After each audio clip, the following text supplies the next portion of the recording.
കർത്താവായ യേശുക്രിസ്തുവിന്റെ നിസ്തുല നാമം വാഴ്ത്തപ്പെടുമാറാകട്ടെ. പ്രിയപ്പെട്ട സൗരന്മാരെ, ഇന്ന് സാധാരണ നമ്മളെല്ലാവരും അറിയുന്ന പോലെ തന്നെ 2024 ഡിസംബർ മാസം 31-ാം തീയതിയാണെന്ന് എല്ലാവർക്കും അറിയാം. അതറിയാത്തവരാരും കാണുകയില്ല. എന്നാൽ ദൈവമക്കളെന്ന് അവകാശപ്പെടുന്ന വിശ്വാസികൾ ഇന്ന് പ്രത്യേകമായൊരു കൂട്ടായ്മ രാത്രി 12:30 മണിക്ക് വെച്ചിരിക്കുന്നത് എന്തിനാണ്? അതിൻ്റെ യഥാർത്ഥമായ കാര്യം എന്താണെന്ന് ആർക്കെങ്കിലും മനസ്സിലാവുന്നുണ്ടോ? ഇങ്ങനെ ഇന്ന് സഭകൾ, സംഘടനകൾ അവരവരുടെ ഇഷ്ടത്തിനൊത്തവണ്ണം നടത്തിക്കൊണ്ടിരിക്കുക. ദൈവവചനം അനുസരിച്ച് മുന്നോട്ട് പോകുവാൻ ആരെങ്കിലും ഇന്നുണ്ടോ? നമ്മളൊന്ന് ചിന്തിച്ചാൽ, ഇന്ന് ആണ്ടർതി യോഗമെന്നാണ് എല്ലാവരും പറയുന്നത്. എല്ലാവരും പറയുന്നത് ഇന്ന് ആണ്ടർതി യോഗമാണ്. ആണ്ടർതി യോഗത്തിന് പോകണം, ഭയങ്കര ഒരുക്കമാണ്. ഇന്ന് ചില സഭകളിലൊക്കെ പുതിയത് മാത്രമേ ഇടത്തുള്ളൂ. ഇന്നെല്ലാവരും കൂടി വന്നൊരു സദ്യ ഒരുക്കുക, എന്നിട്ട് രാത്രി എല്ലാവരും കൂടി എഴുന്നേറ്റ് നിന്നിട്ട് ഓരോരുത്തരായി 2024 ആണ്ട് ഞങ്ങൾക്കൊന്നും ചെയ്യാൻ കഴിഞ്ഞില്ല, 25 മുതൽ ഞങ്ങൾ പിഴുതുമറിക്കുമെന്നുള്ള ഒരു അവസ്ഥയിലാണ് എല്ലാവരും പറയുന്നത്. ഈ പറച്ചിലേ ഉള്ളൂ. നാളെ നേരം വെളുക്കുമ്പോൾ അത് മറന്നുപോയി. എൻ്റെ പ്രിയപ്പെട്ട സഹോദരി സഹോദരന്മാരെ, നിങ്ങൾ സത്യം പറഞ്ഞാൽ നിങ്ങൾ എന്തിനാണ് ഇങ്ങനെ ദൈവത്തിന് വിരോധമായ പ്രവൃത്തികൾ ചെയ്യുന്നത്? ഇന്ന് രാത്രികാലം രക്തത്താൽ വീണ്ടെടുക്കപ്പെട്ട ദൈവമക്കൾ രാത്രികാലം മാത്രം ഇന്ന് കാത്തിരുന്നു ഒരു ആണ്ടർതി യോഗം നടത്തുവാനായിട്ട് വരുന്നത് ദൈവത്തിന് പ്രസാദമാണോ? നിങ്ങളൊന്ന് ചിന്തിച്ചു നോക്കുക. സ്വർഗീയ പിതാവ് ഇന്ന് ദുഃഖിക്കുന്ന ദിവസമായിരിക്കും. കാരണം എന്താ?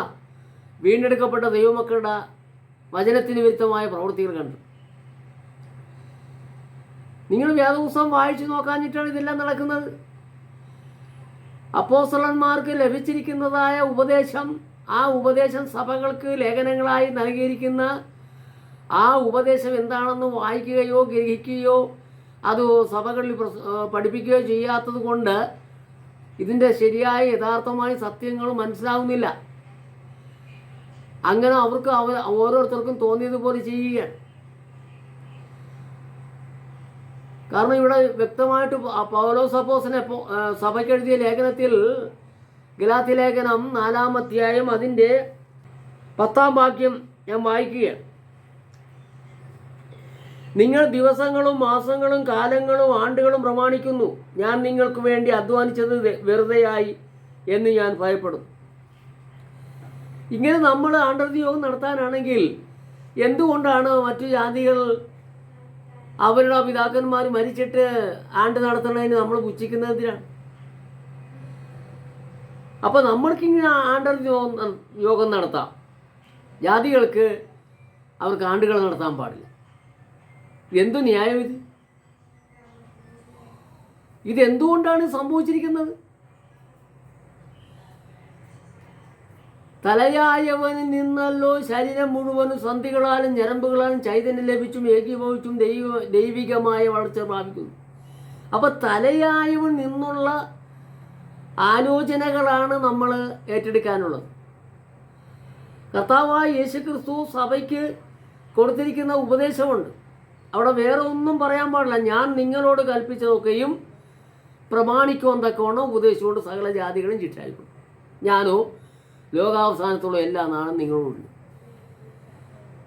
യേശു കർത്താവ് മുഴുവനും പറഞ്ഞിട്ടില്ല എന്ന് യോഹന്നാൻ സുവിശേഷം 16-ാം അധ്യായത്തിൻ്റെ 12-ൽ പറയുന്നു. അപ്പോൾ ഇനിയും വളരെയധികം നിങ്ങളോട് പറയുവാനുണ്ട്.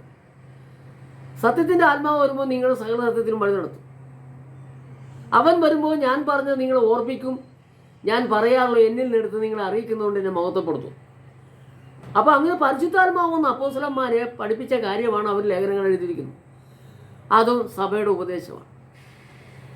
ആ ഉപദേശം കൂടെ നമുക്ക് സഭകളിൽ പഠിപ്പിച്ചെങ്കിൽ മാത്രമേ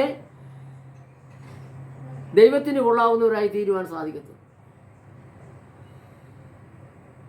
കൊലോസ്യർക്ക് എഴുതിയ ലേഖനം 2-ാം അധ്യായത്തിൻ്റെ 6-ാം വാക്യം പറയുന്നത് എന്താണ്?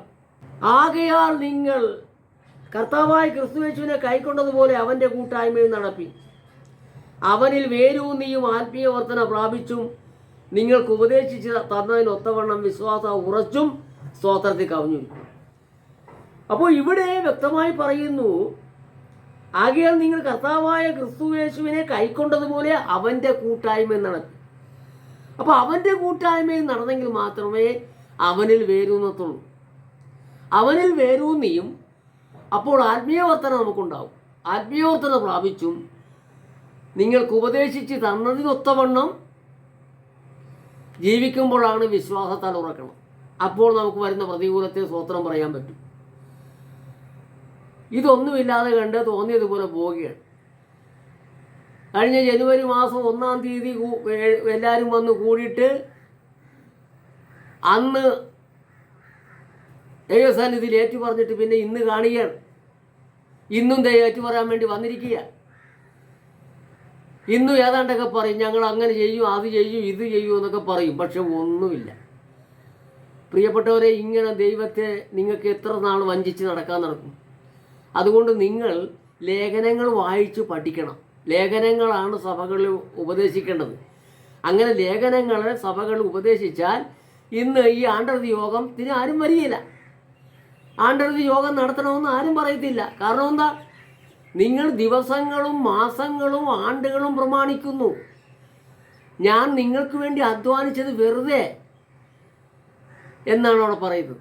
അപ്പം എന്തുകൊണ്ടാണ് അത്രയും പറയാനുള്ള കാരണം?